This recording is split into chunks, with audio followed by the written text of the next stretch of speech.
हरिः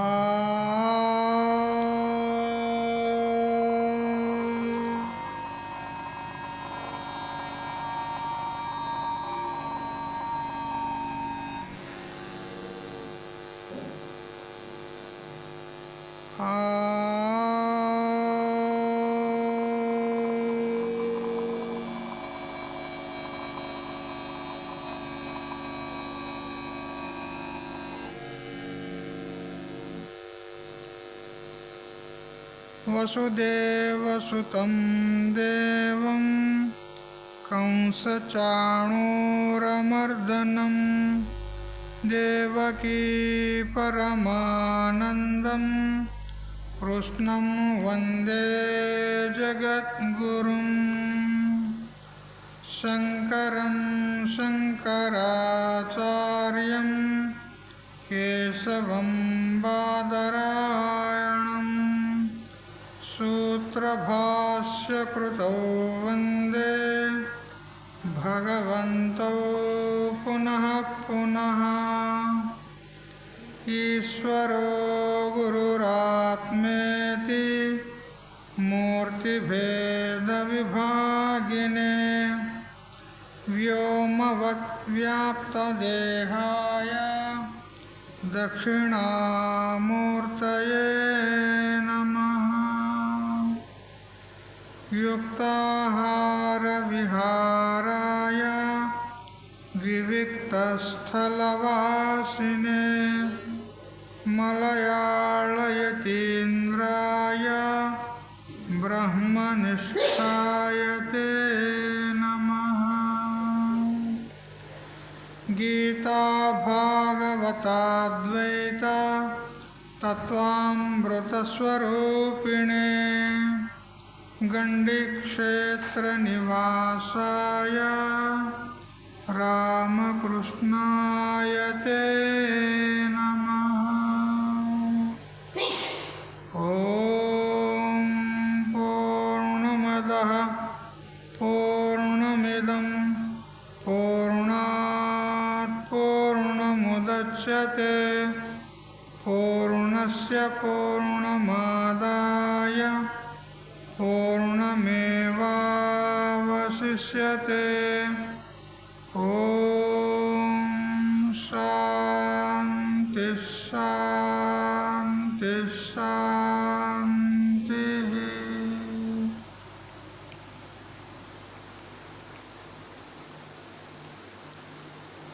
స్వాంత పరికల్పిత బ్రహ్మాండాంతర్వర్తి సకల చరాచరములలో అసత్ జడ దుఃఖ మోహాత్మకమైనటువంటి సకల ఉపాధుల కంటే విలక్షణమై సచ్చిదానంద రూపం చేత స్వయం ప్రకాశమానమై వెలుగొందుతున్నటువంటి ప్రత్యేక అభిన్న పరమాత్మకు సాష్టాంగ ప్రణమిల్లుతూ ఆత్మీయులారా, శ్రీమద్ భగవద్గీత తృతీయ అధ్యాయము కర్మయోగం.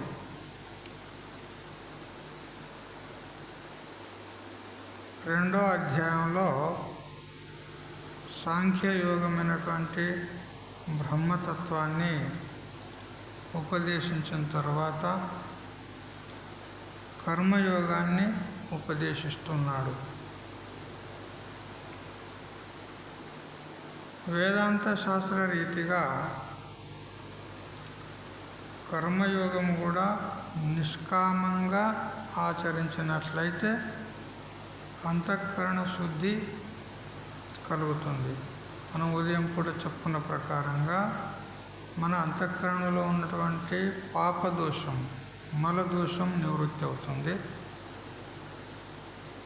ఆ తర్వాత దైవ ఉపాసన చేత, ఈశ్వర ఉపాసన చేత విక్షేప దోషం యొక్క నివృత్తి అవుతుంది. ఆ తర్వాత ఆత్మతత్వ జ్ఞానాన్ని పొందినట్లయితే మరియు ఆవరణ దోషం కూడా నివృత్తి అవుతుంది. ఇది వేదాంత శాస్త్రం యొక్క నియమం. అంటే మొట్టమొదలు అంతఃకరణ శుద్ధి కోసము, మలదోషం నివృత్తి కోసము నిష్కామంగా కర్మాచరణ చేయాలి. విక్షేప దోష నివృత్తి కోసము ఉపాసన చేయాలి. ఆవరణ దోష నివృత్తి కోసము ఆత్మజ్ఞానాన్ని సంపాదించుకోవాలి. అంటే మొట్టమొదలు కర్మ, ఆ తర్వాత ఉపాసన, ఆ తర్వాత జ్ఞానం. ఇది క్రమ వేదాంత శాస్త్రంలో. కానీ ఇక్కడ విపరీత క్రమను అవలంబించినాడు భగవంతుడు. అట్లెందుకు? మొదలేమో సాంఖ్యయోగం చెప్పినాడు, జ్ఞానం చెప్పినాడు మొదలు. తర్వాత ఇప్పుడు కర్మకు యోగం చెప్తున్నాడు. ఉల్టా క్రమ తీసుకున్నాడు భగవంతుడు. అట్లెందుకు అని మనకు శంక కలగవచ్చు. అయితే శాస్త్రంలో కూడా బృహదారణ్యోపనిషత్తులో ఆత్మావారే ద్రష్టవ్య, శ్రోతవ్య, మంతవ్య, నిధిధ్యాసితవ్య అని అంటూ అక్కడ ఆత్మనే దర్శించదగినది, ద్రష్టవ్య. దర్శించదగినది అని అంటే చూడదగినది అని తాత్పర్యం కాదు అక్కడ. ఎందుకంటే ఆత్మ చూచుటకు యోగ్యము కానే కాదు, అది దృశ్యం కాదు కదా. మరి దర్శించుట అనే శబ్దానికి అర్థం ఏంది అని అంటే సాక్షాత్కరించుకొనదగినది అని ఈ విధంగా అర్థం చేయాలి. అయితే మొట్టమొదట ఆత్మ సాక్షాత్కారం చేసుకో అని చెప్పింది ఉన్నది. ఆ తర్వాత ఆత్మ సాక్షాత్కారానికి సాధనాలు చెప్పినవి. శ్రవణము, మననము, నిధిధ్యాసనం చెప్పినవి. మొదలు ఆత్మ సాక్షాత్కారము అనేది ఫలం చెప్పింది ఉన్నది. శ్రవణ, మనన, నిధిధ్యాసనలు చేస్తే కలిగేటువంటి జ్ఞానము ద్వారా ఆత్మ సాక్షాత్కారం తర్వాత అవుతుంది. అయితే మొదలే చెప్పింది ఉన్నది శాస్త్రంలో, ఉపనిషత్తులో.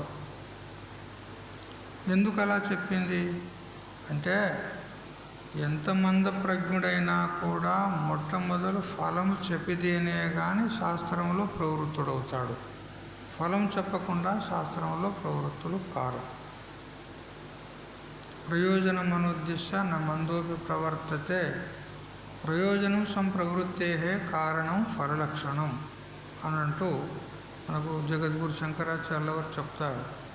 ప్రయోజనం ఏదైతే ఉందో అది ప్రవృత్తికి కారణం ఉన్నది. అంటే శాస్త్రాధ్యయనం నందు ప్రవృత్తి అగుటకు ప్రయోజనం అనేది కారణం ఉన్నది కాబట్టి ఆ ప్రయోజనం మొదలు చెప్పాలి, ఫలమేదో చెప్పాలి.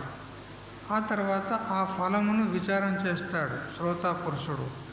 ఈ శాస్త్రం ద్వారా కలిగేటువంటి ఏ ఫలము, ఏ ప్రయోజనం ఉన్నదో అది నాకు అపేక్షితం ఉన్నదా లేదా, నాకు అభీప్సితం ఉన్నదా లేదా అని విచారం చేస్తాడు. విచారం చేసి తనకు అవసరం ఉన్నదనుకుంటే శాస్త్రంలో ప్రవృత్తుడవుతాడు. అందువల్ల మొట్టమొదలు ఫలం చెప్పింది శృతిమాత. అదేవిధంగా ఇక్కడ కూడా శ్రీకృష్ణ పరమాత్మ మొట్టమొదలు ఫలం చెప్పినాడు, జ్ఞానం చెప్పినాడు. ఆ జ్ఞానాన్ని చెప్పిన తర్వాత ఇప్పుడు కర్మయోగాన్ని చెప్తున్నాడు.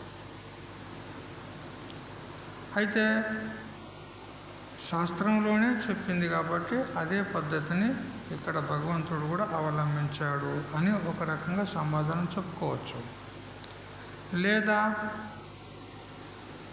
ఆత్మజ్ఞానాన్ని ఎవరైతే పొందుతారో వారే కర్మ కానీ ఉపాసన కానీ చక్కగా చేస్తారు. ఆత్మజ్ఞానం లేకపోతే సరి అయినటువంటి వ్యవహారం ఉండదు వాళ్ళలో అని ఈ విధంగా కూడా భగవంతుడు మొట్టమొదలు సాంఖ్యయోగం చెప్పినాడు. ఆ తర్వాత ఇప్పుడు కర్మయోగాన్ని ప్రారంభిస్తూ ఉన్నాడు.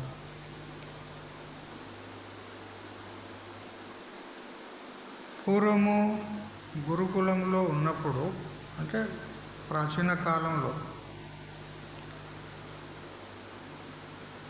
బ్రహ్మచారులు మొట్టమొదలు గురుకులానికి వెళ్ళి జ్ఞానాన్ని ఆర్జించిన తర్వాత అప్పుడు ఇక వాళ్ళ అంతఃకరణలో ఉన్నటువంటి ఇచ్ఛ ప్రకారంగా తర్వాత ఆశ్రమాలను స్వీకరించేవారు.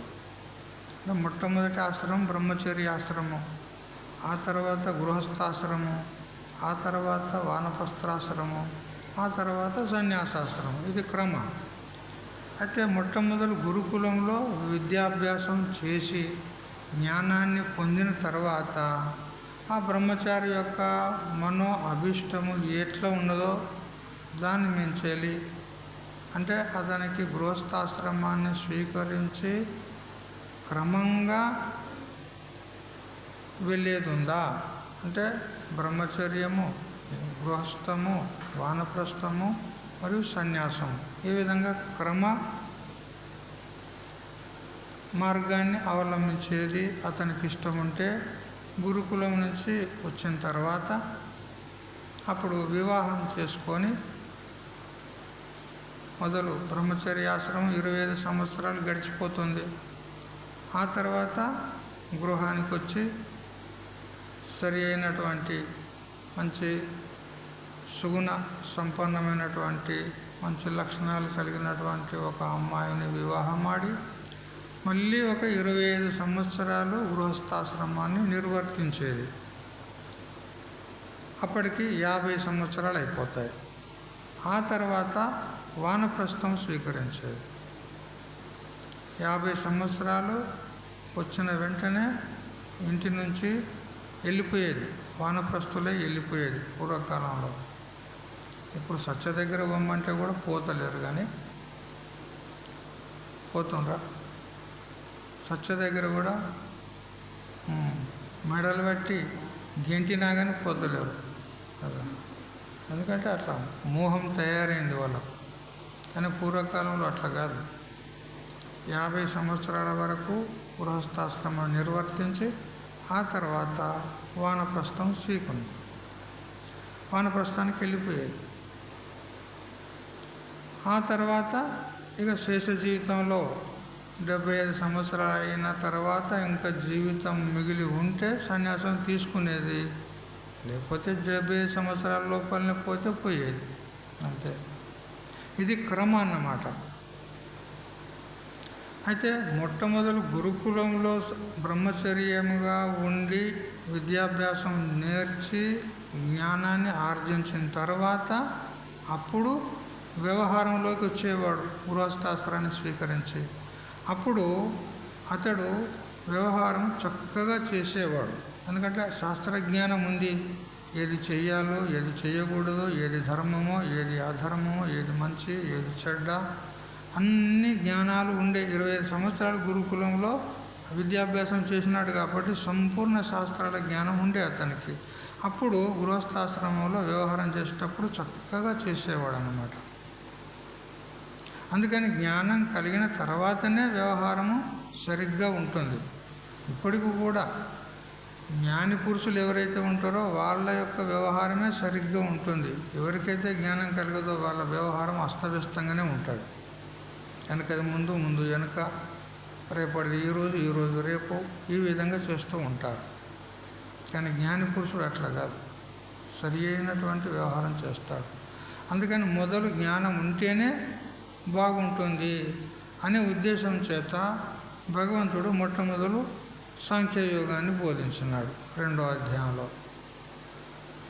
ఇట్లా అనేక రకాలుగా మహాత్ములు విచారణ చేసినారు. ఇక ఇప్పుడు ఆ సాంఖ్యయోగాన్ని బోధించేటప్పుడు కూడా ఒక్కోసారి జ్ఞానం శ్రేష్టమని ఒకసారి చెప్పేవాడు, ఒక్కోసారి కర్మనే ప్రధానం, కర్మయోగం కూడా చెప్పినాడు. అక్కడ సాంఖ్యయోగంలో కర్మయోగం కూడా నిష్కామ కర్మ చెప్పినాడు. కర్మజం బుద్ధియుక్త హి ఫలం త్యక్త మనీషిణ జన్మబంధ వినిర్ముక్త పదం గచ్చంతి అనామయం అని అంటూ కూడా అక్కడ నిష్కామ కర్మ చేసినట్లయితే అనామయమైనటువంటి మోక్ష పదవిని పొందుతావు అని కర్మచేత మోక్షం అని కూడా చెప్పినాడు.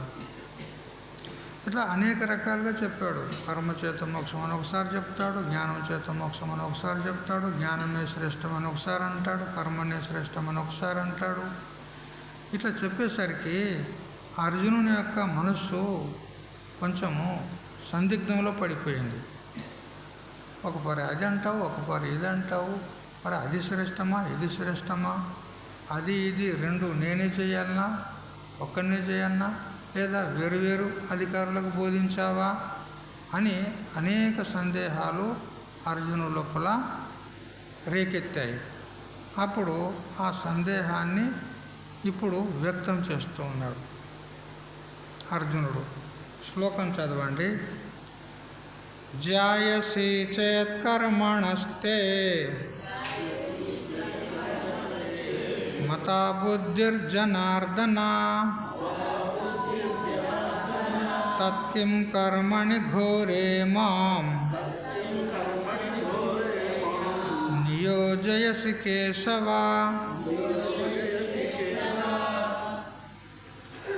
ఈ శ్లోకంలో భగవంతుణ్ణి 2 సార్లు సంబోధించున్నాడు. ఒకసారి జనార్దన అని సంబోధించున్నాడు, మరొకసారి కేశవ అని సంబోధించున్నాడు. ఈ 2 శబ్దాలకు అర్థం ఏమిటి?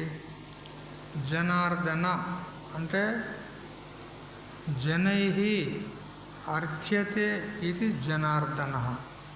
జనై అంటే భక్తుల చేత భగవంతుడు ప్రార్థింపబడతాడు. దేనికోసము? వారి యొక్క కళ్యాణం కోసం, వారి యొక్క అభ్యుదయ నిశ్రేయసం కోసము భగవంతుడు ప్రార్థింపబడతాడు భక్తుల చేత. అందుకని జనార్దన, జనుల చేత అర్థించబడేవాడు, ప్రార్థించబడేవాడు కాబట్టి జనార్దనుడు అని ఈ విధంగా అర్థం ఉంది. లేదా ఒక్కోసారి జనం, జననం, తత్ కారణం అజ్ఞాన సహితం అర్ధయతి నాశయతి ఇది జనార్దన. ఇట్లా కూడా అర్థం చెప్పింది. జనం అంటే జననం, మన యొక్క పుట్టుక, జన్మించుట మరణించుట అనేటువంటి సంసారం ఉందో దానికి కారణమైనటువంటి అజ్ఞానం, అజ్ఞానం యొక్క కార్యమైనటువంటి జన్మవరణ రూప సంసారం, ఈ రెండింటిని కూడా నాశనం చేసేవాడు.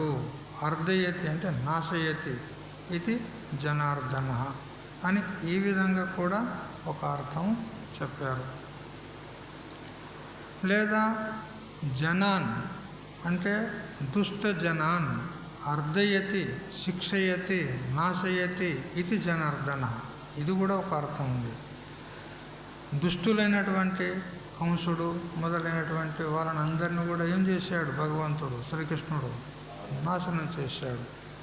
అందువల్ల దుష్టజనులను నాశనం చేసేవాడు కనుక జనార్దనుడు అని ఈ విధంగా అనేక అర్థాలు చెప్తారన్నమాట. ఇక కేశవ, కహ అంటే బ్రహ్మ, అహ అంటే విష్ణు, ఈశ అంటే ఈశ్వరుడు రుద్రుడు. ఈ మూడింటిని కలిపితే కేశ అవుతుంది. వ అంటే వహ అస్మాకం మనకు, త్రిమూర్తి స్వరూపుడైనటువంటి వాడు కాబట్టి ఆ పరమాత్మ మనకు అతడు రక్షిస్తూ ఉంటాడు అని ఈ విధంగా కేశవ అని ఈ విధంగా అర్థం చెప్పడం జరిగింది.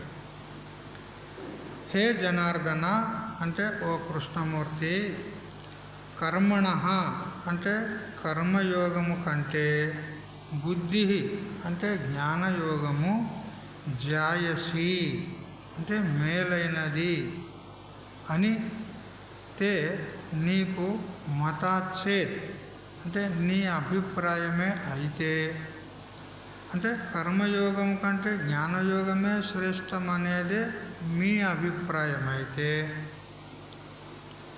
హే కేశవ ఓ కృష్ణమూర్తి, తత్ కిం మాం ఘోరే కర్మని నియోజేసి, మరి ఎప్పుడైతే జ్ఞానయోగమే శ్రేష్టమో కర్మయోగం కంటే, అలాంటప్పుడు నన్ను ఈ ఘోరమైనటువంటి యుద్ధ కర్మంలో ఎందుకు ప్రవృత్తి చేస్తున్నావు? యుద్ధస్వ, యుద్ధం చెయ్యి అని అంటున్నావు. ఈ ఘోరమైనటువంటి కర్మయోగం నన్ను ఎందుకు ప్రవృత్తి చేస్తున్నావు? జ్ఞానయోగమే శ్రేష్టమైతే అని ఈ విధంగా అర్జునుని యొక్క ప్రశ్న. ఇంకా ఏమంటాడంటే, చదవండి. వ్యామిశ్రేణేవ వాక్యేన బుద్ధిం మోహయసీవ మే తదేకం వద నిశ్చిత్య ఏన శ్రేయోహమాప్నుయాం.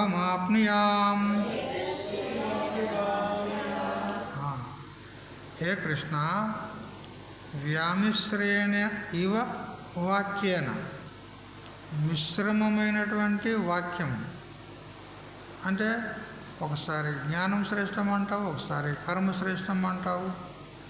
ఈ మిశ్రితమైనటువంటి వాక్యం చేత మే బుద్ధిం, నా బుద్ధిని మోహయసి ఇవ, నా బుద్ధిని భ్రమింపజేస్తున్నావు నువ్వు, నా బుద్ధిని కలవరపెడుతున్నావు నువ్వు. మరి నాకు శాంతిని ప్రదానం చేస్తున్నావా, నువ్వు నాకు విక్షేపాన్ని ప్రదానం చేస్తున్నావా, నువ్వు ఏం చేస్తున్నావు అని అడుగుతున్నాడు. నీవు నాకు శ్రేయస్సును ప్రదానం చెయ్యి అని నీకు శరణాగతి అయినాను నేను. యశ్రేయస్సాన్నిశ్చితం బ్రూహి తన్మే శిష్యస్తేహం సాధి మాం త్వాం ప్రపన్నం అన్నాడు. నాకు ఏది శ్రేయమో దాన్ని బోధించండి అని మీకు శరణాగతి అయితే, మీరు మిశ్రితమైనటువంటి వాక్యాలు బోధించి నా బుద్ధిని కలవరపెడుతున్నారు. ఇది ఎక్కడి న్యాయము? నువ్వే శరణము, నీవే దిక్కు అని నీకు నేను శరణాగతి అయితే నన్ను మోహింపజేస్తున్నావు. కాబట్టి ఏన శ్రేయ ఆప్నుయాం, దేని చేతనైతే నేను శ్రేయస్సును అంటే మోక్షాన్ని పొందగలనో తదేకం నిశ్చిత్య వద, అదొకటే నిశ్చయంగా చెప్పు, అంతేగాని ఈ రెండు చెప్పకు నాకు. ఈ రెండిట్లో ఏది శ్రేయస్సునకు సాధనమో, కర్మనా లేదా జ్ఞానమా, ఏదో ఒకటి చెప్పు. అది చెప్తావు, ఇది చెప్తావు. ఒకవైపు యుద్ధం చేయమంటావు, ఒకసారి జ్ఞానమే శ్రేష్టం అంటావు. మరి ఏది శ్రేష్టమో నేను నిర్ణయించలేకపోతున్నా. అందుకని ఏది శ్రేయమో నాకు అదే ఒక్కటే చెప్పు, రెండు చెప్పకు అని అంటున్నాడు.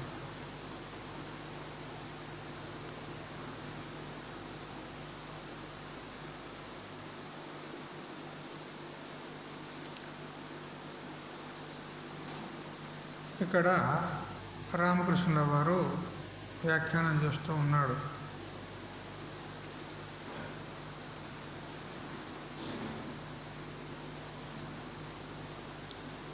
స్వామి జనార్దన, ఓ కేశవ, నేను నీకు శరణాగతుణ్ణి అని మొదలే నీకు శరణాగతుని అయిపోయినా. నా సంశయాన్ని నివారించి నాకు ఇప్పుడు కర్తవ్యం ఏదో బోధించు. నేను ఏం చేయాలి ఇప్పుడు? నన్ను ఉద్ధరించేందుకు నీ ఒక్కడివే సమర్థుడవని నేను శరణాగతి అయినా. మరి నీవే నన్ను భ్రమలో పడేస్తే నా గతి ఏం కావాలి? అందుకని ఏ భగవంతుడా, ఏ మహానుభావ, నన్ను అనుగ్రహించి ఏదో ఒకటి మాత్రమే బోధించు. ఎందుకనంటే ఇంతకు పూర్వము ఒకప్పుడు జ్ఞానాన్ని బోధిస్తావు, మరో పర్యం కర్మలు చేయమంటావు, ప్రేరణ చేస్తావు, యుద్ధం చెయ్యి, యుద్ధమే నీకు శ్రేయస్సు, నువ్వు క్షత్రియుడే ఉన్నావు, ఎదురుగా క్షత్రియులు యుద్ధానికి నిన్ను ఏమంటారు, లలికార్న యుద్ధం చేయమని వస్తారు శత్రువులు కదా. సవాల్ చేయుట, నాతో యుద్ధం చెయ్యి అని ఒక శత్రువు వచ్చి అతనితోని ఎదిరించి నాతో యుద్ధం చేయనంటే శత్రువైనటువంటి వాడు ఏం చేయాలి? పారిపోవాలన్నా యుద్ధం చేయాలన్నా? యుద్ధం చెయ్యాలి. ఎందుకంటే క్షత్రియ ధర్మం ఉన్నది. యుద్ధంలో కానీ జూదంలో కానీ ఎవరైతే రమ్మని గద్దించి పిలుస్తారో వాళ్ళతోనే తప్పకుండా యుద్ధం చెయ్యాలి. ఇది క్షత్రియ ధర్మం ఉన్నది. కాబట్టి నువ్వు క్షత్రియుడవు కాబట్టి యుద్ధం చెయ్యి అని ఒకవైపు చెప్తావు. మరి జ్ఞానమే శ్రేష్టము అని ఒకవైపు చెప్తావు. మరి ఈ రెండింటిని ఒక్కడే ఆచరించాలా? ఈ రెండిటికి అధికారులు భిన్న భిన్నులా? అంటే జ్ఞానానికి అధికారి వేరే, కర్మకు అధికారి వేరే అంటావా? లేదా జ్ఞానము కర్మ రెండు ఒకడే చేయాలంటావా?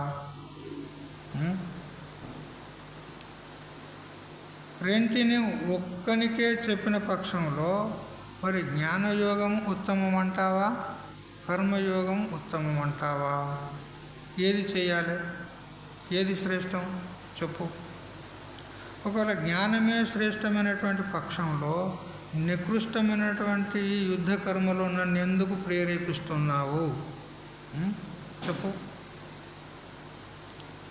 మోక్షప్రాప్తికి రెండు సమానమైనటువంటి పక్షాలు ఉన్నాయి అని అంటావా? అలాంటప్పుడు మరి రెండు సమానంగానే మోక్షాన్ని ఇచ్చేటివి అని ఒకవేళ మీ అభిప్రాయం అయితే మరి ఈ ఘోరమైనటువంటి కర్మ కంటే, ఈ హింసాకాండ కంటే జ్ఞాన మార్గమే శ్రేష్టం కదా. మరి యుద్ధం చేయమని ఎందుకంటావు మళ్ళా అని ఇట్లా అనేక ప్రశ్నలు చేస్తూ ఉన్నాడు. సౌమ్యమైనటువంటి జ్ఞాన మార్గమే చాలా మేలు కదా. ఈ భయానకమైనటువంటి హింసాకాండయుక్తమైనటువంటి యుద్ధము ఎందుకు చేయాలి అని అంటాడు. లేదా ఆ రెండు మార్గాలు ఏవైతే నేను చెప్పానో అవి వేరువేరు అధికారులకు చెప్పబడ్డాయి. జ్ఞానానికి అధికారి వేరే, కర్మకు అధికారి వేరే అని ఒకవేళ అంటే మరి నాకొక్కనికే ఈ రెండెందుకు బోధిస్తున్నావు? అది ఇది రెండు కలిపి బోధిస్తున్నావు. రెండు కలిపి నా బుద్ధిని విచలితుని చేస్తున్నావు, భ్రంశం చేస్తున్నావు, కలవర పెడుతున్నావు నన్ను. అసలు నీ అభిప్రాయం ఏంటి చెప్పున్నావు? నీ ఎట్లున్నదంటే నీ బోధ అగమ్యమైనటువంటి ఆకాశ పంచాంగం లాగా ఉన్నది అంటాడు. నీ మాటలు గజిబిజిగా ఉన్నాయి, నా మనసులు కలవర పెడుతున్నాయి, భ్రమలో పడేస్తున్నాయి, మోహంలో పడేస్తున్నాయి. అందుకని ఏ కృష్ణ దయచేసి ఏదో ఒకటి చెప్పు. తదేకం వదనిశ్చిత్య ఏన శ్రేయోహం ఆప్నుయాం. నా శ్రేయస్సు దేనివల్ల కలుగుతుందో అదొక్కటి మాత్రమే చెప్పండి అని అన్నాడు. భ్రమలను భ్రాంతులను అన్నిటిని కూడా నివారించేటువంటి నీవు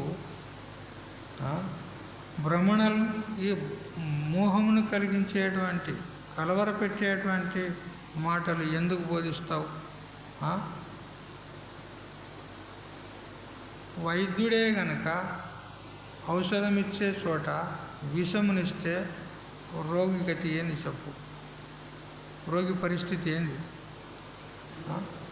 ప్రాణాన్ని రక్షిస్తాడు అని వైద్యుని చేరితే అతడే విషం ఇచ్చాడు అనుకో, అప్పుడు రోగి గతి ఏంది?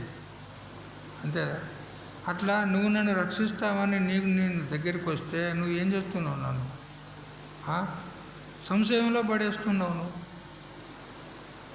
ఇది నీకు భావ్యమేనా చెప్పు. ఒకవేళ నీకు ఆ అభిప్రాయం లేకుండొచ్చు, ఎందుకంటే నువ్వు భగవంతుని ఉన్నావు, నన్ను మోహంలో పడేయాలి అనేటువంటి భావన నీకు లేకుండవచ్చు. నువ్వు భగవంతుడు ఉన్నావు కాబట్టి ఒకవేళ నా బుద్ధే భ్రమలో పడింది కావచ్చు, నీ అభిప్రాయం తెలుసుకోలేక. అందుకని ఏదో ఒకటి నిశ్చయం చేసి చెప్పు అని ఈ విధంగా మందబుద్ధి గలవనైనటువంటి నన్ను అనుగ్రహించి నాకు శ్రేయ మార్గాన్ని చూపెట్టండి అని ఈ విధంగా ప్రార్థిస్తూ ఉన్నాడు.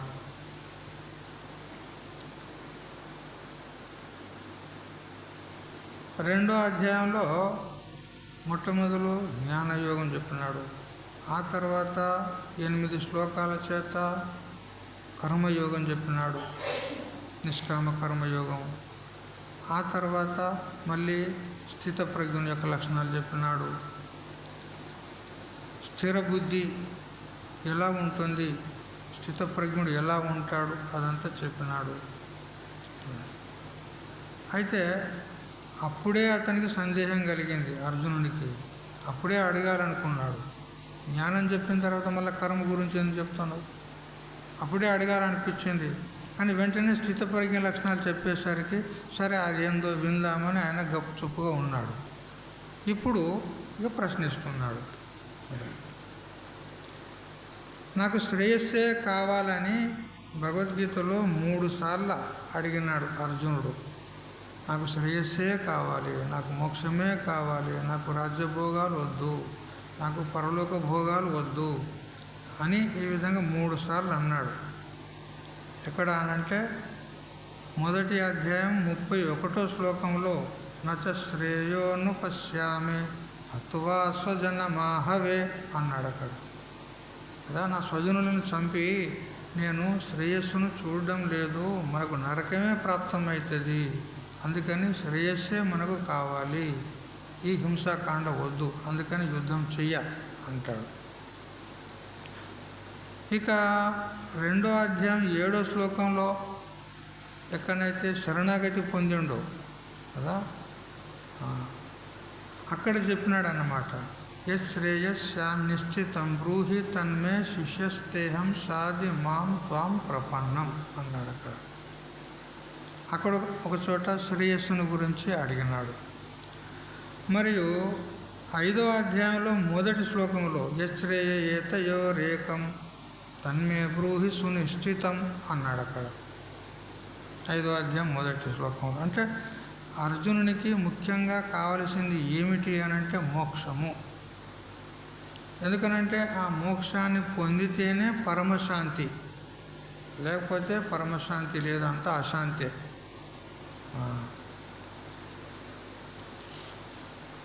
మరి అటువంటి పరమశాంతిని పొందాలి అని అంటే మరి ఏం చేయాలి? ఆ కర్మ అంతా ఇప్పుడు మనకు నెమ్మదిగా చెప్తాడు భగవంతుడు.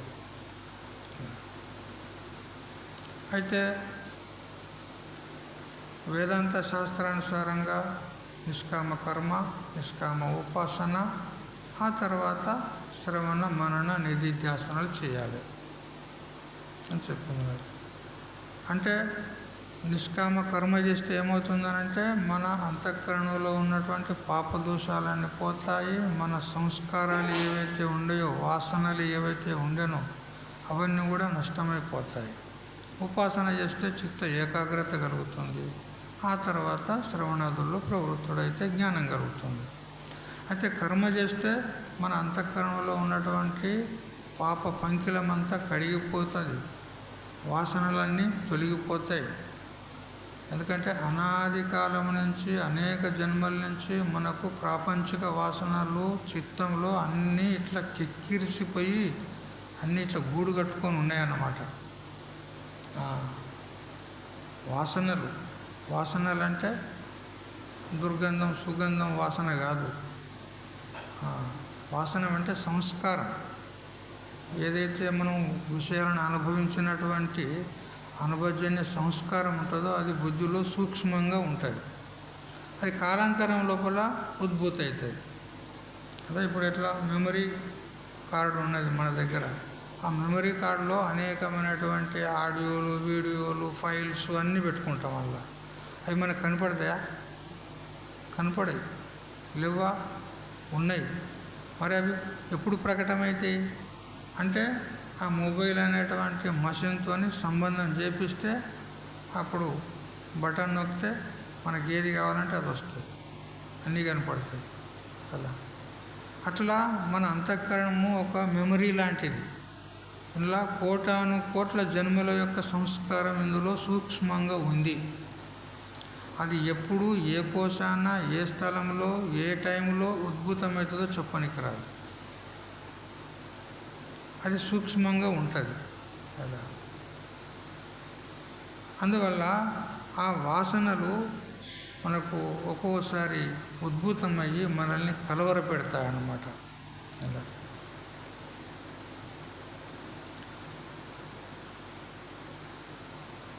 కొందరికి ధనం మీద వ్యామోహం ఉంటుంది, కొందరికి సంతానం మీద వ్యామోహం ఉంటుంది, కొందరికి స్త్రీ మీద వ్యామోహం ఉంటుంది, కొందరు స్త్రీలకు పురుషుల మీద వ్యామోహం ఉంటుంది, కొందరికి ఆస్తులు పాస్తులు సంపాదించాలని వ్యామోహం ఉంటుంది, కొందరికి పదవి వ్యామోహం ఉంటుంది, అనేక రకాలుగా వ్యామోహం ఉంటుంది, వాసనలు ఉంటాయి, సంస్కారాలు ఉంటాయి కదా.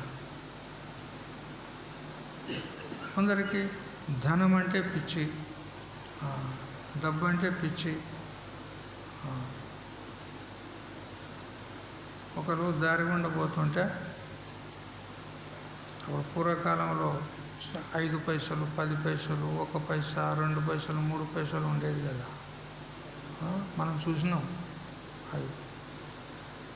అయితే పోతుండగా అక్కడ ఎవడో వాడు ఉంచిండాలి, ఉంచితే తెమ్మడ ఆడ పడింది ఉన్నది. అయితే దాని మీద ఒక పైసా పడి ఉన్నది, 5 పైసలు 2 పైసలు 3 పైసలు, ఆ పైసా దాని మీద పడి ఉన్నది. అది ఇప్పుడు ఏ స్థలంలో ఉన్నది? అశుచి అయినటువంటి స్థలంలో ఉన్నది కదా, కూడనటువంటి స్థలంలో ఉన్నది అది. అయినా కానీ ఈ లోబి అంటూడు ఒకడు వెనక వస్తుండు, వాడు ఏం చేస్తాడంటే చూసిండు, ఏమన్నా కానీ కదా కడుక్కుంటే ఏమవుతుంది?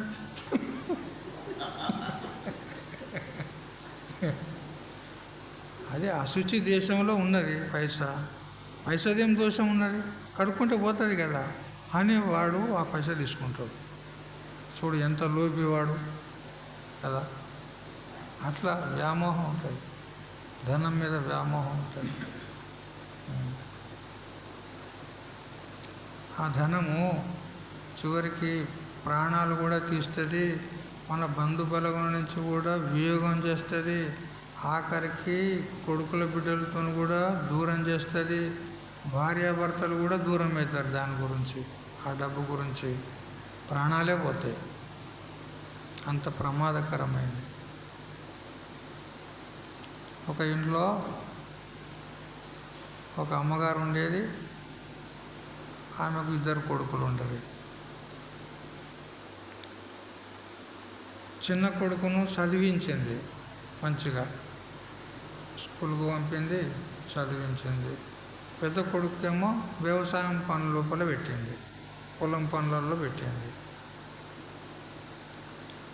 ఇక చిన్న కొడుకు చదువుకున్నాడు, వాడు ఉద్యోగం చేస్తున్నాడు సిటీ లోపల, వాడు మంచోడే. ఇక పెద్ద కొడుకు వ్యవసాయం చేస్తున్నాడు. ఇక తల్లి కూడా ఆ కొడుకు సహాయంగా పొలం పనులకు పోయేదన్నమాట.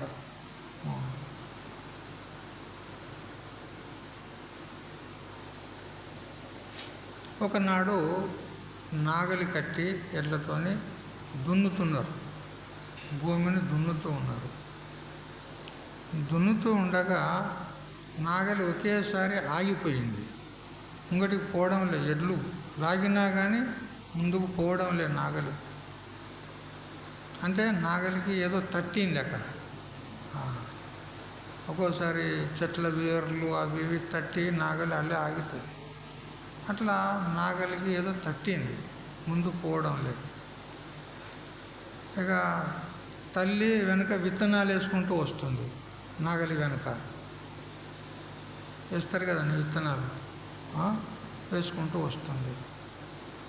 అప్పుడు ఏం బిడ్డ ముంగటికి పోతలేవేంది, అన్నీ ఆగినవేంది అంటే, అమ్మ ఏదో తట్టింది ఇక్కడ నాగలికి, అందుకే ఆగిందమ్మా అంటాడు. చూడు బిడ్డ ఏందో చూడు అని భూమిని అక్కడ ఇక్కడ ఇటు తీసి తవ్వి చూసేసరికి అక్కడ బిందె కడవ ఉన్నది. ఏం కడవ?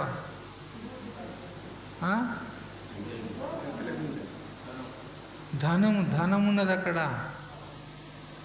బంగారం, వజ్రాలు, వైడూర్యాలు, వెండి అన్నీ నింపి పెట్టిన కడవ ఉన్నది.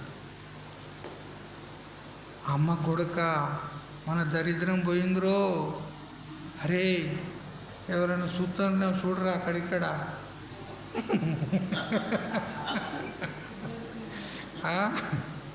ఎందుకంటే ఎవరైనా చూసినా అంటే వాడు నాకు కావాలంటాడు, వానికి వాటా కావాలంటాడు, లేకపోతే నేను అందరికీ చెప్తా అంటాడు వాడు కదా, బెదిరిస్తాడు. ఇక వానికి గత్యంతరం లేక వానికి వాటా ఇవ్వాలి. అందుకని ఎవరైనా చూస్తాండా బిడ్డ చూడరా అక్కడిక్కడ చూడరా అంటే ఎవరు లేరమ్మా. అయితే ఎడ్ల నిడుగు బిడ్డ, ఎడ్ల నిడిచి ఆ చెట్టు కట్టేసి రాపో అని అంతా ఎడ్ల నిడిచాను, చెట్టు కట్టేసారు. ఇక ఇద్దరు కలిసి అంతా తీసారు. ఇక తీసిన తర్వాత ఇప్పుడు దీన్ని నెత్తిలో పెట్టుకొని ఇంటికి తీసుకుపోతుంటే దారి గుండా అందరు చూస్తారు. ఏంది ఏంది ఏంది అని అంటే ఇక చెప్పడానికి రాదు కదా, చెప్పకపోతే వాళ్ళకి సమస్య ఏమొస్తుంది. అందుకని ఇది ఇప్పుడు తీసుకుపోవద్దు బిడ్డ ఇంటికి, రాత్రి అయినాక చీకట్లో తీసుకుపోదాం. రాత్రి అయినాక చీకటి పూట ఇంటికి తీసుకుపోదాం అంటే అంతే అమ్మ అని అంతా దాన్ని ఒక చెట్టు మొదట్లో పెట్టి అంత గడ్డి గాదం అంతా కప్పినారు దాని మీద. కప్పిన తర్వాత ఇక మధ్యాహ్నం పూట భోజనం తీసుకొని వస్తాను, ఆయన నీకు వంట చేసుకొని భోజనం తీసుకొస్తా, ఆ కడవ జాగ్రత్త చూడు అని చెప్పి తల్లి ఇంటికి పోయింది. ఇంటికి పోయిన తర్వాత ఈ పెద్ద కొడుకు ఒక ఆలోచన వచ్చింది. ఏమనంటే ఇప్పుడు ఇంటికి తీసుకుపోతాను అనుకో, మా అమ్మ మా తమ్మునికి కూడా వాటా ఇవ్వమని అంటుంది. ఎందుకంటే చిన్న కొడుకు మీద ప్రేమ మా అమ్మకు. మరి ఇక వానికి వాటా ఇచ్చిన తర్వాత ఇక నాకేమో ఉంటుంది. అందుకని మా అమ్మనే చంపేస్తే విడిచిపోతుంది కదా.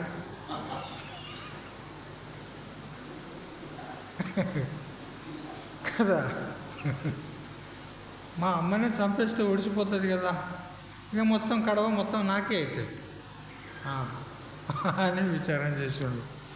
రాణి, మా అమ్మ అయితే రాణి వచ్చిన తర్వాత చంపేస్తా అనుకున్నాడు. వాడు ఆ ప్లాన్ మీద వాడున్నాడు. ఇక ఇంటికి వచ్చిన తల్లి ఆమె విచారం చేస్తుంది. చూడు, మా పెద్ద కొడుకు వాని పెళ్ళం గయ్యాలి.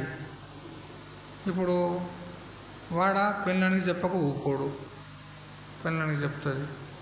చెప్పి అంటుంది మొత్తం మాకే కావాలని అంటుంది. అప్పుడు నా చిన్న కొడుకు ఎట్లా, వానికి కూడా వాటా కావాలి.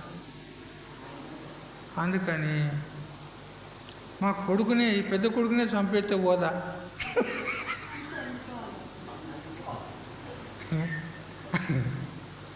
మా పెద్ద కొడుకునే చంపేస్తే మొత్తం మా చిన్న కొడుకే అయిపోతుంది మొత్తం అని ఆలోచన చేసి ఆమె వంట చేసింది. వంట చేసి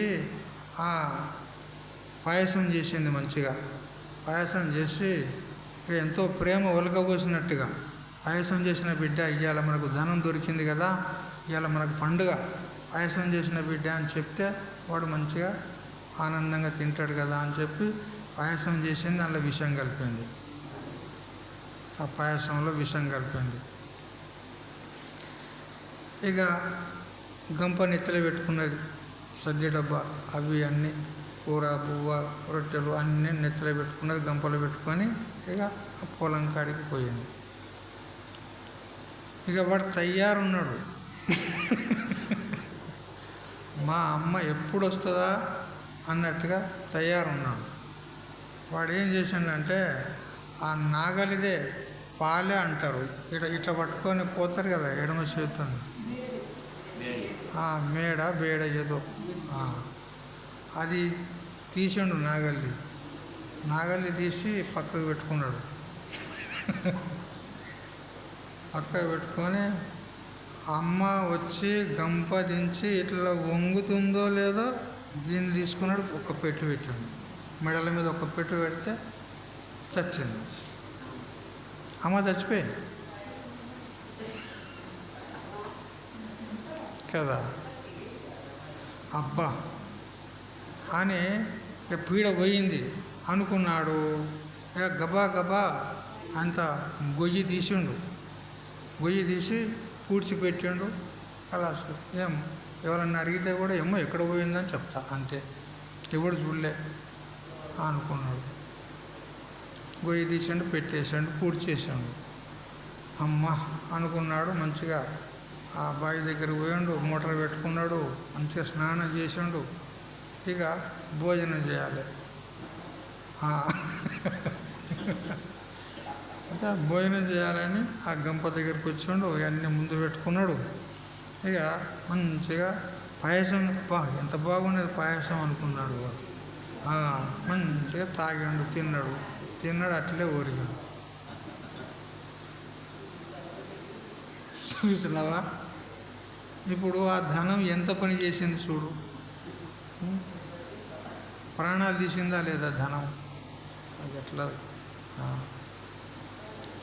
ధనం అంటే ఎట్లా? అట్లే ప్రతి విషయంలో కూడా దోషాలు ఉన్నాయి మనం విచారం చేస్తే. అందుకని ఈ ధనానికి సంబంధించిన వాసనలు కానీ, ఇంకా వేరే వేరే విషయాలకు సంబంధించిన వాసనలు కానీ అంతఃకరణంలో ఉంటాయి. కాబట్టి అవన్నీ నష్టమైపోతేనే మన అంతఃకరణం శుద్ధమవుతుంది. శుద్ధమైతేనే జ్ఞానం పొందడానికి అది యోగ్య భూమి అవుతుంది అంతఃకరణం, మనస్సు. అందుకని ఆ కర్మ నిష్కామంగా చెయ్యాలి, భగవదర్పితంగా చెయ్యాలి, ఫలాపేక్ష లేకుండా చెయ్యాలి. అట్లా చేస్తేనే కానీ అంతఃకరణం శుద్ధిపడి జ్ఞానం కలిగేందుకు అవకాశం ఉంది. ఈ విధంగా నిష్కామ కర్మ చేసినట్లయితే అంతఃకరణ శుద్ధి ద్వారా జ్ఞానం కలుగుతుంది. అందుకని కర్మయోగం అవసరమే. కర్మ వేరు, కర్మయోగం వేరు. యోగం ఎప్పుడైతే అంటే ఈశ్వరార్పణ బుద్ధితో నిష్కామంగా చేస్తే అదే కర్మ యోగం అవుతుంది. యోగం అంటే సాధన, భగవత్ ప్రాప్తికి సాధన అవుతుంది. అందుకని మనకిక్కడ కర్మయోగం చెప్పడానికి భగవంతుడు ఉపక్రమిస్తున్నాడు. ఈ విధంగా ఎప్పుడైతే అర్జునుడు ప్రశ్నించాడో అప్పుడు భగవాన్ ఉవాచ అంటూ 3వ శ్లోకాన్ని ప్రవృత్తం చేస్తున్నాడు. శ్లోకం చదవండి. లోకేస్మిన్ ద్విధా నిష్ఠా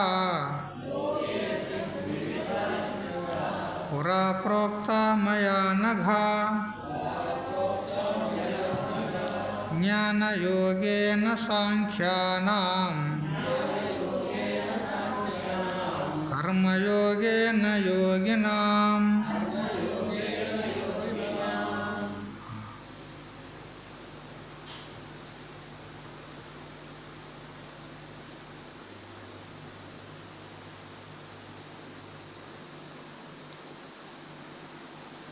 లోకే అంటే ఈ లోకమునందు, హే అనగా అంటే ఓ పాపరహితుడమైనటువంటి ఓ అనగా. ఎందుకంటే అర్జునుడు పాపరహితుడు, ఆయన జీవితంలో ఏ ఒక్క పాపం కూడా చేసి ఎరగడు. మరియు పవిత్రాత్ములైనటువంటి మరి సాధ్వీమణి అయినటువంటి కుంతీపుత్రుని యొక్క, కుంతీమాత యొక్క పుత్రుడు కాబట్టి అతడు మంచి ఉత్తమ కులంలో జన్మించాడు. కాబట్టి అతడు అనఘ, అఘము అంటే పాపం, అనఘ అంటే పాపరహితుడు అని అర్థం.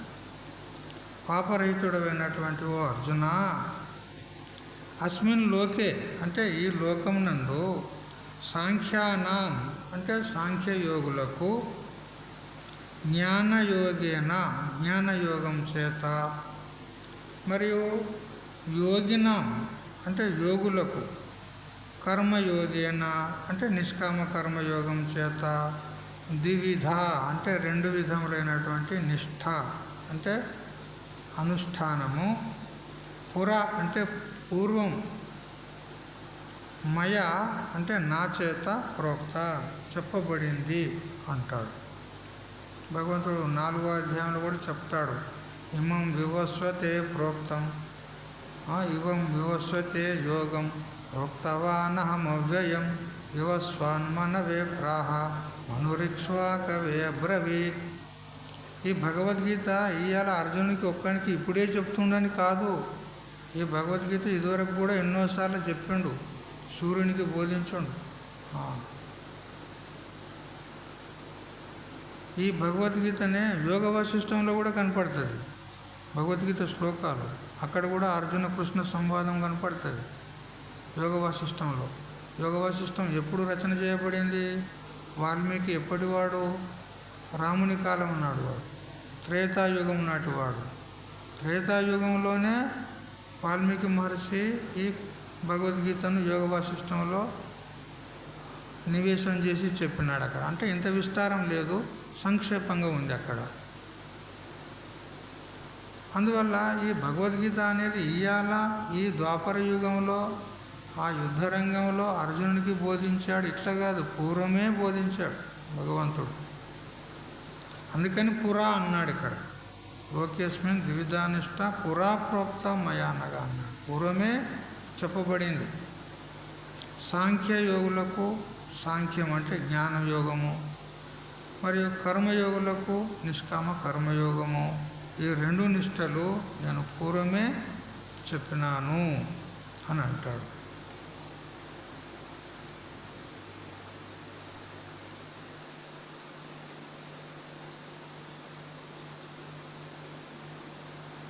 అర్జున, నీవు అనఘుడివి. అనఘుడు అంటే పాపరహితుడివి అంటాడు. ఎందుకంటే నీ జీవిత చరిత్ర మొత్తం నాకు తెలుసు. ఎందుకంటే బంధువులే కదా. కుంతీదేవి శ్రీకృష్ణునికి అత్తమ్మ అవుతుంది కదా, బంధువులే ఉన్నారు. మరి ఆ నుంచి క్ష దగ్గర నీ చరిత్ర మొత్తం నాకు తెలుసు అంటాడు. ఆ నుంచి క్ష అంటే అతని నుంచి ఇది దగ్గర, మొదటి నుంచి చివరి దగ్గర నీ చరిత్ర నాకు అంతా తెలుసు కదా. మన అక్షరమాలలో ఈ ఊరు లుల్లు అని మనం అక్షరాలు నేర్చుకుంటాం కదా. అందులో మొట్టమొదటిది ఏది? చివరిది ఏది? క్ష. ఆ నుంచి క్ష అంటే సంపూర్ణంగా అని అర్థం. అదే అన్నాడు ఇక్కడ, నీ జీవిత చరిత్ర సంపూర్ణంగా నాకు ఆ నుంచి క్ష దగ్గర అన్నీ తెలుసు. ఏమని? నువ్వు పాపరహితుడవు, నువ్వు ఇప్పుడు కూడా పాపం చేసి ఎరగవు. ఆద్యంతం పరీక్షించిన మచ్చుకొక మచ్చ కూడా లేదు నీ చరిత్రలో అంటాడు. అందుకే నువ్వు పాపరహితుడు, అనుగుడు, నిష్కలంక చరిత్రుడివి కదా. కావుననే అధ్యాత్మ విద్య నీకు చెప్పాలని నిన్ను ఎన్నుకున్నా. నిన్ను నిమిత్తంగా చేసుకొని ఈ భగవద్గీతను బోధించుతున్నా. మరి నువ్వే శుద్ధుడు కాకపోతే నేను నిన్నెందుకు ఎన్నుకుంటుంటే? అందుకనే నేను ఎన్నుకున్నానంటే, నేను నిమిత్తంగా పెట్టి గీతను బోధిస్తున్నానంటే నువ్వు పరిశుద్ధుడు ఉన్నావు, పవిత్రాత్ముడు ఉన్నావు, శుద్ధాంతఃకరణం కలిగినటువంటి వాడు ఉన్నావు. కాబట్టి నీకు నేను ఇది బోధిస్తున్నాను. పరమేశ్వరుని కృపకు నువ్వు పాత్రుడవైనావు. నీకు కలిగినటువంటి ఏ సంశయం అయితే ఉందో, వ్యామిశ్రేణేవ వాక్యేన బుద్ధి మోహ యశీవమే అని ఏదైతే నువ్వు అడుగుతున్నావో ఇది నిష్కారణమైనటువంటిది అంటాడు. అసలు నీకు ఈ సంశయం కలగకూడదు. నా అభిప్రాయం తెలియక నీకు ఈ సంశయం కలిగింది. సంశయాలు ఎందుకు వస్తాయి అనంటే, విషయం తెలియకపోతేనే సంశయాలు వస్తాయి. వక్త యొక్క అభిప్రాయం తెలియకపోతే సంశయాలు వస్తాయి. అందువల్ల నువ్వు నా అభిప్రాయాన్ని నువ్వు తెలుసుకోజాలకపోయావు, అందుకే నీకు సంశయం వచ్చింది. అయితే నిన్ను కలిబిలి చేసి గజిబిజి చేసి మనసు కలవరపెట్టేటువంటి అభిప్రాయం నాకు లేదు. అట్లాంటి మాటలు నేను మాట్లాడలేదు. నీకు భ్రమ అయింది నేను అట్లా మాట్లాడినట్టుగా, కానీ నేను అట్లా మాట్లాడనే లేదు అంటాడు. అర్థాన్ని తెలుసుకోలేక నువ్వు తికమకపడుతున్నావు అంతే. సాంఖ్యులకు జ్ఞానయోగమని, యోగులకు కర్మయోగమని 2 రూపాలుగా ఉండే నిష్టను ఈ లోకంలో ఇంతకు పూర్వమే నేను చెప్పి ఉన్నాను. నిష్ట అంటే ఏంది? నిశ్చయాత్మకమైనటువంటి స్థితి, నైశ్చల్యన స్థితి నిష్ట. అంటే జ్ఞానయోగులైనటువంటి వారికి సాంఖ్యాన్ని బోధించినాను, అది వారికి నిష్ట. ఇక ఎవరైతే కర్మయోగులు ఉంటారో వాళ్లకు నిష్కామ కర్మ బోధిస్తున్నాను, అది వారికి నిష్ట. అంటే వాళ్ళు దాని యందు స్థిరంగా ఉండిపోతారు. అటువంటి 2 యోగాలు చెప్పిన నేను, 2 నిష్టలు చెప్పిన అంటాడు. ప్రతి మానవునికి కూడా పరమ గమ్యమైనటువంటిది ముఖ్యంగా మోక్షమే అందరికీ కావాల్సింది. వారు ఎవరైనా ఉండరు, మనుషులు ఉండని, పశు పక్షి క్రిమి కీటక దేవ గంధర్వ రాక్షస ఎవరైనా ఉండుగాక, అందరి యొక్క ముఖ్య గమ్యం ఏదైతే ఉందో అది మోక్షం. మోక్షాన్ని పొందితేనే కానీ వాళ్ళకు పరమశాంతి, లేకపోతే అంత అశాంతి. అయితే స్వరూపమునందు స్థిరత దానికి నిష్ట అంటారు. అయితే ఆ నిష్ట అనేది అందరికీ ఒకటే. ఎందుకు? అందరి స్వరూపం ఒకటే, అందరిలో ఉన్నది ఒకటే పరమాత్మ. ఆ పరమాత్మను తెలుసుకునే అర్హత అందరికీ ఉంది. మరి అందరి యొక్క గమ్యం ఏంది? అందరికీ మోక్షమే. ఆ మోక్షం ఎలా కలుగుతుంది? ఆ పరమాత్మను తెలుసుకుంటేనే. కాబట్టి నిష్ట అనేది అందరికీ ఒకటే. కావునే ఇక్కడ శ్లోకంలో లోకేస్మిన్ ద్విధ నిష్ట, నిష్ట అనేది ఏకవచనంలో ప్రయోగం చేస్తున్నారు. నిష్టలు అని బహువచనం ప్రయోగం చేయలే. అతనికో నిష్ట, ఇతనికో నిష్ట అని ఇట్లా బహువచనం ప్రయోగం చేయలే. ఒకటే నిష్ట అనేది కదా. అయితే ఆ నిష్టను పొందేటువంటి అధికారులు ఎవరు అని అంటే ఇక్కడ రామకృష్ణానంద స్వామి అంటాడు, కేవలం మనుష్యులకే అధికారం ఉంది అంటాడు ఇక్కడ. అయితే ఇది మనుష్య జన్మ శ్రేష్టమైంది అని ఒక ప్రరోచన వాక్యం, రుచిపర వాక్యం ఇది. కానీ జ్ఞానము మనుష్యులకే పొందుటకు అధికారం ఉంది అని అబాధిత నియమం ఏమీ లేదు. ఏమి జ్ఞానం కేవలం మనుషులకే కలిగింది. దేవతల లోపల జ్ఞానులు లేరా? ఇంద్రుడు జ్ఞాని ఉన్నాడు, యమధర్మరాజు జ్ఞాని ఉన్నాడు. జ్ఞాని ఉన్నాడని నచికేతునికి జ్ఞానాన్ని బోధించాడు యమధర్మరాజు. ఆ ఇంద్రుడు కూడా జ్ఞాని ఉన్నాడని ప్రతర్ధనునికి బోధించున్నాడు ఆత్మజ్ఞానాన్ని. అట్లా శివుడు జ్ఞాని, విష్ణువు జ్ఞాని. మరి దేవతలు జ్ఞానులు లేరా? మనుషులే జ్ఞానులు ఉన్నారా? అట్లా ఏదో మనుష్య జన్మను పొగడడానికి స్తుతిపరమైనటువంటి వాక్యం ఇది, వాస్తవం కాదు. అందరికీ అధికారం ఉంది. పశుపక్షాదులకు కూడా అధికారం ఉంది. పక్షి గరుత్మంతుడు, కాకభూషణుడు యోగ వశిష్టంలో వస్తుంది. పక్షి విశేషాలు వాళ్ళ జ్ఞానం లేదా? దేవతలు సహితము కాకభూషణుడి దగ్గర వచ్చి ఉపదేశం తీసుకొని పోయేవారు. ఇట్లా అందరికీ, ఎందుకంటే ఆ ఆత్మ చైతన్యం ఏదైతే ఉందో అది అందరి యొక్క స్వరూపం ఉన్నది. మరి తన స్వరూపాన్ని తాను తెలుసుకునే అధికారం తనకు ఉండదా? అందరికీ ఉంటుంది. అయితే ఇక్కడ మానవులకే అధికారం ఉంది అని ఎందుకు చెప్తున్నాడు అని అంటే, ఇది కేవలం స్తుతి అంతే. అంటే మనుష్య జన్మ శ్రేష్టమైంది అని ఈ విధంగా స్తుతి చేసి చెప్తే మనకు కొద్దిగా ఉత్సాహం పెరుగుతుంది అనే ఉద్దేశం మీద చెప్తున్నాడు. అయితే ఈ మోక్షాధికారం కల జన్మ ఏదైతే ఉందో మనుష్య జన్మ, ఇది చాలా శ్రేష్టమైంది అని చెప్తున్నాడు. అయితే తక్కిన జన్మలు, దేవయోని ఉన్నది, దేవజన్మ ఉన్నది, పశుపక్షాది జన్మలు ఉన్నాయి. మరి వాటిలో అధికారం లేదంటావా అంటే అబాధిత నియమమే లేదు, కానీ సర్వసాధారణంగా అవి భోగ భూములు. పశుపక్షాదుల్లో మనం యజ్ఞయాగాది కర్మలు చేసుకునే అధికారం లేదు. పక్షులు చేస్తాయా? కర్మ చేస్తాయా? యజ్ఞం చేస్తాయా? పశువులు చేస్తాయా? వాటికి ఆ అధికారం లేదు. మరి దేవతలు కూడా అధికారం లేదు, కర్మ చేసే అధికారం. అందుకని వాళ్లకు మోక్షము పొందే అధికారం లేదు అని చెప్పినాడు ఇక్కడ. అవి భోగభూములు మాత్రమే ఉన్నాయి. అందుకని శ్లోకంలో అస్మిన్ లోకే అన్నాడు. లోకేస్మిన్ ద్విధా నిష్ఠ అంటే అస్మిన్ లోకే అంటే ఈ లోకంలో మానవ మాతృలకే ఆ మోక్షాన్ని పొందే అధికారం ఉంది అని ఇక్కడ స్తుతిపరమైనటువంటి వాక్యం చెప్పినాడు భగవంతుడు. ఈ బోధ ఇప్పుడు నీ కొరకై నేను కల్పించి దించి నీ కోసం చెప్తున్నా అంటాడు. ఇదివరకు ఎంతోమందికి చెప్పినాడు, మళ్ళీ ఇప్పుడు నీకు చెప్తున్నా అని అంటూ సృష్టి ప్రారంభముననే సనకాదులకు, తర్వాత జనకాదులకు, మరి వేరే వేరే అవతారాల లోపల వేరే వేరే నిమిత్తాన్ని తీసుకొని అధికారులను చూసి నేను అనేక మందికి బోధించాను. కాబట్టి ఒక్కోసారి భగవంతుడే స్వయంగా వచ్చి బోధించాల్సినటువంటి అవసరం లేదు, మహాత్ముల రూపంలో వచ్చి బోధిస్తాడు.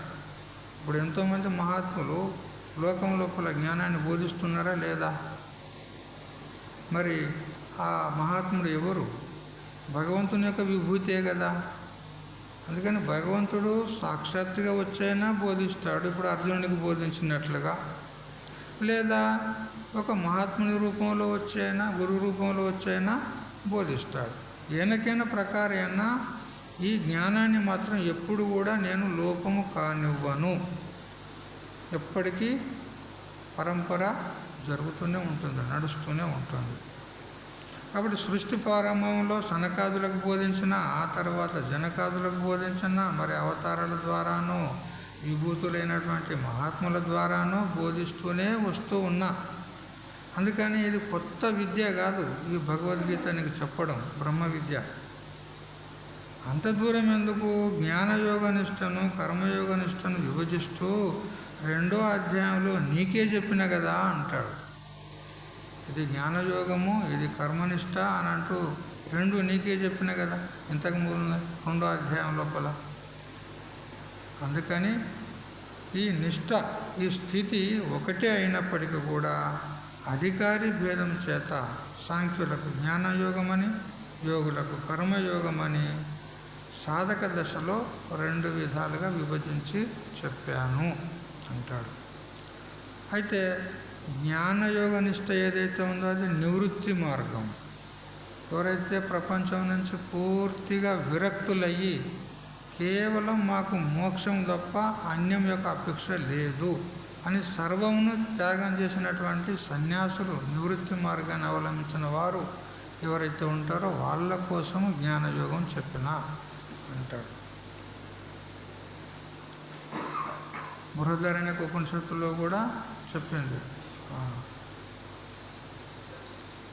ఆత్మలోకమిచ్చంతః భిక్షాచర్యం చరంతి పుత్రేశనాయాచ్చ విత్తేశనాయాచ్చ లోకేశనాయాచ్చ ఉత్థాయ అత భిక్షాచర్యం చరంతి. పుత్రేశన, ధారేశన, ధనేశన, లోకేశన అన్నిటినీ వదులుకొని భిక్షావృత్తిని స్వీకరిస్తారంటే సన్యాసం తీసుకుంటారు. సన్యాసం తీసుకొని పోతారు. ఎందుకు పోతారు? ఆత్మలోకం ఇచ్చంతః, ఆత్మజ్ఞానాన్ని పొందాలనేటువంటి ఇచ్చ చేత వాళ్ళు సన్యాసం తీసుకుంటారు. అయితే ఈ రోజుల్లో వర్తమానం లోపల దానికి విపరీతంగా సన్యాసం తీసుకుంటారు. సన్యాసం తీసుకునేటోళ్ళు మరి ఇప్పుడు శాస్త్రం అయితే చెప్పింది, సన్యాస్య శ్రవణం కుర్యాత్. సన్యాసం తీసుకొని ఏం చేయాలి? ఆత్మజ్ఞానం గురించి మహాత్ముల దగ్గర శ్రవణం చెయ్యాలి. ఆ శ్రవణం తప్ప సన్యాసికి ఇంకో పని లేదు, ఇంకో కర్తవ్యం లేదు అని శాస్త్రం చెప్పింది ఉన్నది. కానీ ఇప్పుడు సన్యాసులు ఏం చేస్తున్నారు? వర్తమానంలో సన్యాసం తీసుకొని జోలెసేద సంకకేసుకొని ఇక భక్తుల దగ్గర పోతాండ్రు, వాళ్ళకు కొన్ని మంచిగా రుచికరమైనటువంటి వాక్యాలు చెప్తుండ్రు, జోలి నింపుకుంటాండ్రు, వస్తాను. ఇది చేయమని చెప్పింది ఉన్నదా శాస్త్రము? సన్యాసికి ఏం కావాలి? ఒక పూట భోజనం అంతే. 2 పూటలు కూడా చేయొద్దు సన్యాసం. ఒక పూట భోజనం చేయాలి. అది కూడా భిక్ష, భక్తుల దగ్గర భిక్ష ఆడుకొని భోజనం చేయాలి అంతే. ఏదో శరీర నిర్వహణ కోసం అని అంతే. ఆ తర్వాత ఇక ఏది అపేక్ష చేయొద్దు, అతనికి ఏది అవసరం లేదు. ఎవరైనా వస్తే 2 ముచ్చట్లు చెప్పాలి, బోధ చేయాలి, భిక్ష అడుక్కోవాలి, తినాలి, ఓ చెట్టు కింద ఉండాలి అంతే, ఇంకో పని లేదు. అందుకని సన్యాసం తీసుకొని శ్రవణమైనా చెయ్యాలి, లేదా శ్రవణం చేయించాలి. అధికారి పురుషులు, విద్యార్థులు, బ్రహ్మచారులు ఎవరైనా వచ్చి అయ్యా మాకు ఆత్మజ్ఞానాన్ని బోధించండి అని ఒకవేళ శరణాగతి అయితే వాళ్ళకు బోధించాలి. ఒకవేళ ఆ సన్యాసికి జ్ఞానం లేదనుకో, జ్ఞానం కోసం జ్ఞానం కలిగిన వారి మహాత్ముల దగ్గర పోయి శ్రవణం చెయ్యాలి. శ్రవణం తాను చేయనైనా చెయ్యాలి, లేదా తనకు తెలిసిన తర్వాత శ్రవణం చేయించాలి. ఈ 2 పనులు తప్ప ఇంకో పని అవసరం లేదు సన్యాసికి. అందుకే వాళ్ళది నివృత్తి మార్గం అని చెప్పింది ఉన్నది. కానీ ఇప్పుడు సన్యాసులు ఏం చేస్తున్నారు? ఆశ్రమాలే కడతాండ్రు, గుళ్ళు కడతాండ్రు, ఓ బిల్డింగుల మీద బిల్డింగ్లు కడతాండ్రు సన్యాసులు. ఏ గృహస్థుల దగ్గర లేవు అన్ని డబ్బులు, అబ్జలు, కోట్లు ఇట్లా ఉన్నాయి సన్యాసుల దగ్గర. చెప్పింది ఆ శాస్త్రము, సంగ్రహం చేయమని చెప్పింది ఆ శాస్త్రము. పోని ఒకవేళ వారు అన్నారనుకో, అయ్యా మరి ఆశ్రమం నడవాలంటే పైసలు ఉండన్నా లేదా? మేము ఏం దందా చేస్తున్నాం? భక్తులు ఇస్తేనే కదా వచ్చేది. అందుకని భక్తులు ఇస్తున్నారు, మేము తీసుకుంటున్నాము. ఆశ్రమాలు నడవాలన్నా వద్దా అంటే సరే, నడిపించే కోసము ఎంత అవసరం అంత తీసుకోవాలి. పోనీ ఆశ్రమాలు నిర్మించి నువ్వు ఏం చేస్తానో నాకు గది చెప్పు. తింటానో పంటనో, తింటానో పంటనో. ఒక బ్రహ్మచారి ఉన్నాడా? ఒక బ్రహ్మచారి కన్నా బోధిస్తున్నావా? ఆత్మజ్ఞానాన్ని బోధిస్తున్నావా? బ్రహ్మచారులను తయారు చేస్తున్నావా? నీ కర్తవ్యం అది. మరి నువ్వు చేయవలసిన పని విడిచిపెట్టి ఏం చేస్తున్నావు? నువ్వు గుళ్ళు కట్టేది, బిల్డింగ్లు కట్టేది, మేడ మీద మేడ కట్టేది, ఇవి ఎవడు చేయమన్నాడు నీకు? అందుకని ఇది సన్యాసులకు యోగ్యమైనటువంటి పని కాదు. సన్యాస శ్రవణం కుర్యాత్ లేదా శ్రావయేత్, ఇతరులకు బోధించాలి, తానైనా సత్సంగం చేయాలి, ఆత్మజ్ఞానం గురించి శ్రవణ మనన నిత్యాసలు చేయాలి. ఇది ఒక్కటి తప్ప ఇంకో పని లేదు. చూసారా? ఇది నివృత్తి మార్గం అంటారు. ఇక ప్రవృత్తి మార్గం అయితే ఈ సాంసారికమైనటువంటి ఈ వ్యవహారాలు చేసుకుంటూ గృహస్థాశ్రమాన్ని స్వీకరించి ఇక నిష్కామంగా భగవదర్పణ బుద్ధితోని ఫలాపేక్ష రహితంగా కర్మలు చేస్తూ ఉండాలి. ఇది ప్రవృత్తి మార్గం. ఇట్లా 2 మార్గాలు చెప్పబడ్డాయి. సమయం బాగానే అయింది. స్వామివారు నిన్ననే చెప్పారు 9 గంటల వరకే అని. 10 నిమిషాలు ఎక్కనే అయింది, ఏమనుకోకుండా. రేపటి నుంచి సరిగ్గా 9 గంటలకే బంద్ చేస్తాం. ఓం సహనావతు సహనౌ భునక్తు సహ వీర్యం కరవావహై తేజస్వినావధీతమస్తు మా విద్విషావహై. ఓం శాంతి శాంతి.